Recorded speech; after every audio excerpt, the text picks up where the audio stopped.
Pemateri 4. Masih menyambung dengan materi dari Terosi, yaitu tentang faktor penyebab rendahnya mutu pendidikan di Indonesia yang akan dijelaskan atau dipaparkan oleh Teh Naomi Yosefin. Tapi sebelum itu izinkan saya untuk membacakan CV dari Teh Naomi Yosefin terlebih dahulu.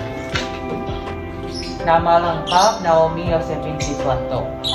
Sosial media Instagram Naomi YHS_. Keahlian dalam menulis, membaca maupun menganalisis.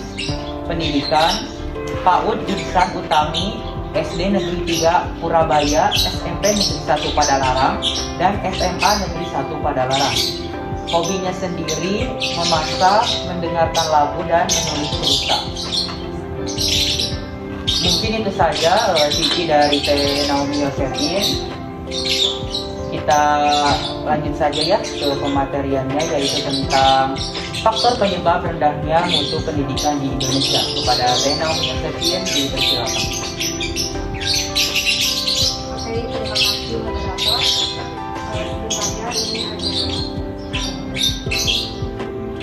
ini ada langsung aja ya teman-teman. Di sini kita lihat di ininya ya.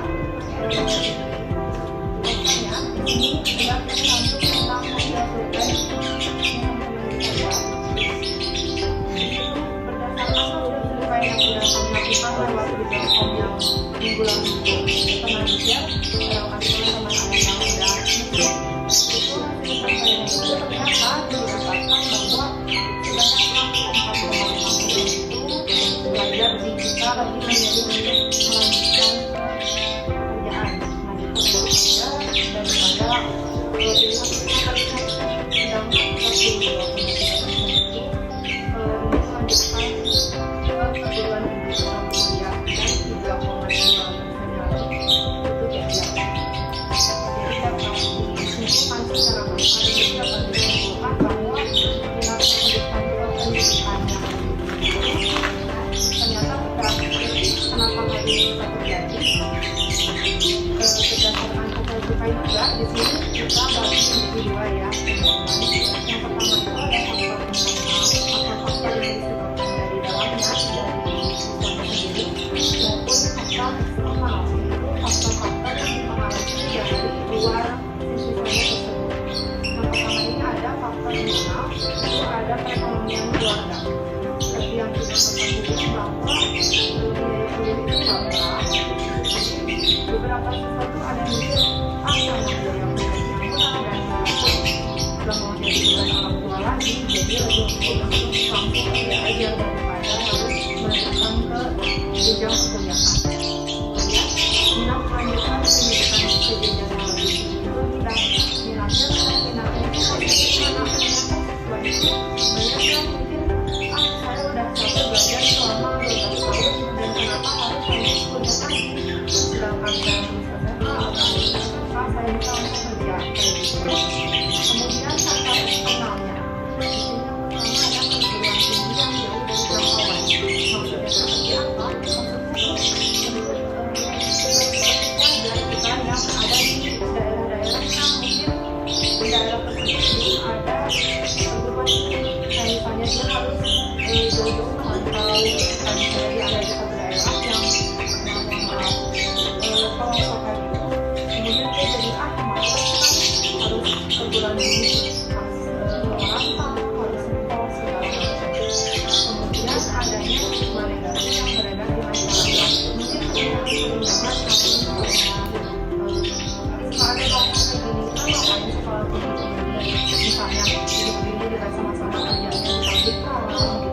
Ini bukan bermaksud untuk merendahkan atau apa, tapi stigma yang beredar di masyarakat itu seperti itu, apalagi untuk perempuan khususnya. Barangkali ada alasan kayak gini, ngapain sekolah tinggi ini sedangkan ujung-ujungnya kita balik lagi ke dapur kayak gitu. Kemudian yang terakhir adalah pengaruh dari lingkungan sekitar. Misalnya di lingkungan kalian itu rata-rata orang yang lulus SMA, orang yang lulus SMK itu langsung melanjutkan ke pekerjaan, sehingga kalian mikir dari situ malah malah ya, sedangkan kita lulus SMA itu langsung kerja seperti itu. Penyampaian dari saya ya tentang faktor penyebab rendahnya kualitas pendidikan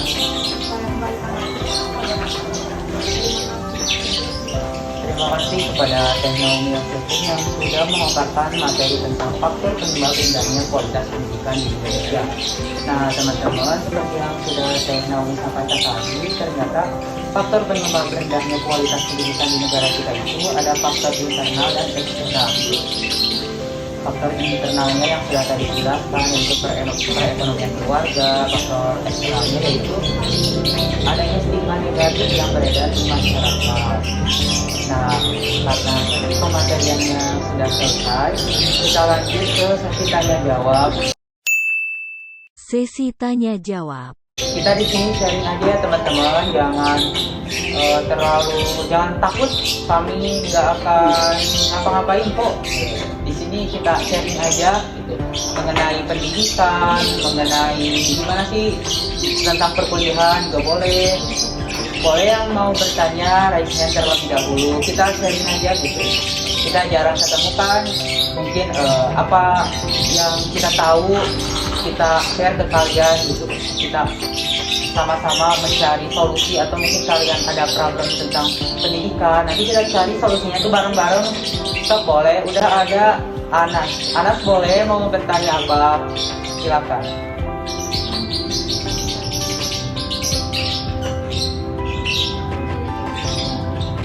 Waalaikumsalam.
Boleh, terima kasih atas pertanyaannya dari Anas.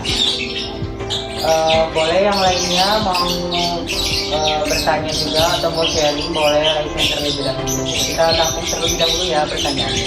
Oh baik, kita akan jawab terlebih dahulu pertanyaan dari Anas yang akan dijawab oleh Teh Naomi Yosefin.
Gimana caranya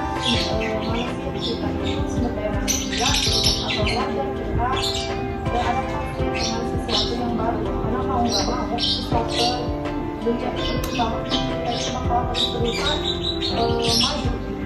Jadi mau nggak mau kita itu harus dengan segala peribatan yang ada. Jadi kalau misalnya kalau di kelompok seperti nama, barangkali memang agak sulit untuk mengejar karena pengejarnya harus kayak misalnya yang di kota tuh lebih mudah gitu ya aksesnya. Sedangkan yang di kota itu harus beberapa langkah lebih maju di prosesnya. Sedangkan kalau di kota cuma satu langkah misalnya kita satu langkah mana kita udah mudah aksesnya. Sedangkan yang di desa itu yang di kota itu agak sulit. Dia harus mau untuk bekerja lebih lebih adaptasinya harus mengejar perkembangan yang untuk kayak kerja. Bagaimana Kang Anas? Apakah ada yang ingin bertanya lagi?